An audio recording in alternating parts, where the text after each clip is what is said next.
P S L کا آغاز 20 فروری 2020 سے ہو رہا ہے، جس کا پہلا میچ پاکستان کے بڑے شہر کراچی میں ہوگا۔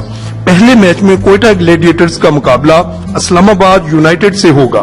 کرکٹ کے شائقین کے لیے یہ بات نہایت ہی خوش کن ہے کہ پی ایس ایل کے تمام میچز پاکستان میں ہی کھیلے جائیں گے، جس میں بڑے بڑے نامور غیر ملکی کرکٹرز بھی شامل ہوں گے۔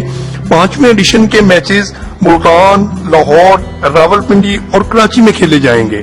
غیر ملکی کرکٹ کا پاکستان کی آمد میں اور پی ایس ایل کے تمام میچز کا پاکستان میں ہونا ہماری کرکٹ کے لیے بہت ہی فائدہ مند ہے، اور پاکستان کا امیج بھی اس سے بہت بلند ہوگا، اور یہ بات بہت ہی خوش آئین ہے۔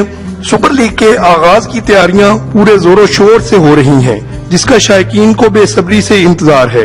2019 میں جب پی ایس ایل کی ڈرافٹنگ کا مرحلہ آن پہنچا تو کچھ شرائط رکھی گئیں۔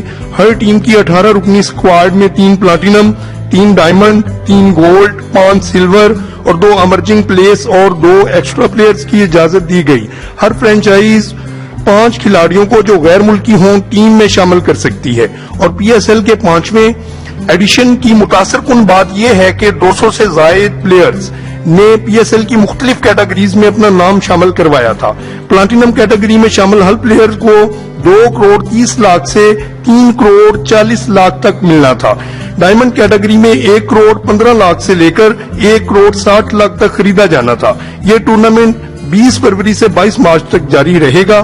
34 میچز میں جو کہ ایونٹ میں شامل ہیں پاکستان کے مختلف گراؤنڈز میں کھیلے جائیں گے۔ اس ٹورنامنٹ کے 14 matches Gaddafi stadium Lahore, 9 matches national stadium Karachi, 8 matches Pindi cricket stadium Rawalpindi اور 3 میچز ملتان کرکٹ اسٹیڈیم میں کھیلے جائیں گے۔